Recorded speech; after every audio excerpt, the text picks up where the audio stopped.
السلام علیکم ورحمۃ اللہ وبرکاتہ۔ ناظرین، ہمارے سامنے ہے سد بطحان ڈیم۔ وادی بطحان مدینہ منورہ کی مشہور وادی ہے۔ اس وادی کا تذکرہ حدیث اور سیرت کی کتابوں میں کئی نسبتوں سے آیا ہے۔ قباء کے علاقے کی نسبت سے آیا ہے، اس لیے کہ یہ قباء کے علاقے سے شروع ہوتی ہے۔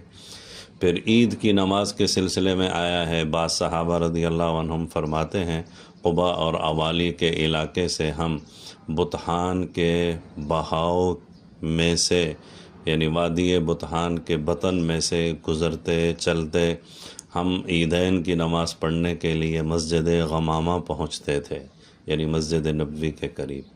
پھر صحیح بخاری اور دوسری کتابوں میں آتا ہے کہ غزوہ خندق کے موقع پر رسول اللہ صلی اللہ علیہ وسلم نے بطحان کے پانی سے وضو فرمایا۔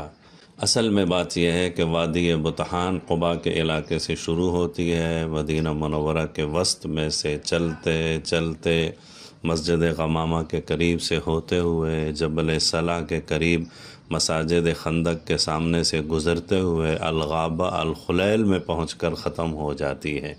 یہ اس کا قدیم بہاؤ ہے۔ اگر اس کو سامنے رکھا جائے، مد نظر رکھا جائے تو یہ تمام احادیث سمجھ میں آ جاتی ہیں۔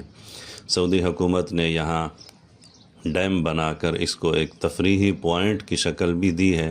لوگ تفریح کے لیے بھی اس ڈیم کو دیکھنے آتے ہیں، بالخصوص بارش کے موسم میں۔ اس وادی کو رسول اللہ صلی اللہ علیہ وسلم نے جنت کی نہروں میں سے فرمایا۔ بعض مرتبہ کوئی مسئلہ سمجھانے کے لیے بھی رسول اللہ صلی اللہ علیہ وسلم نے اس وادی کا تذکرہ فرمایا۔ حضرت ثابت بن قیس رضی اللہ عنہ بیمار ہوئے، آپ صلی اللہ علیہ وسلم ان کی عیادت کے لیے تشریف لائے۔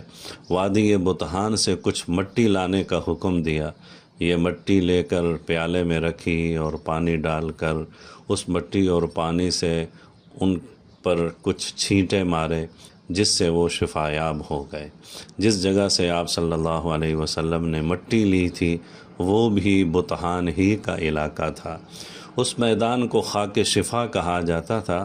آج کل وہ خاک شفا تو موجود نہیں ہے، اس جگہ کو برابر کر دیا گیا، وہاں روڈ بنا دیا گیا۔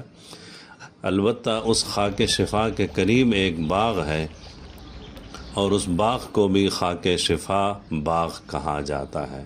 بہرحال آپ دیکھ رہے ہیں وادی بطحان، مدینہ منورہ کی مقدس تاریخی وادی، جس کا حدیث شریف میں، سیرت کی کتابوں میں کئی نسبتوں سے تذکرہ آیا ہے۔ آپ مدینہ منورہ کی زیارات میں سے اس وادی کے مقامات کی زیارت بھی ضرور کریں۔ السلام علیکم ورحمۃ اللہ وبرکاتہ۔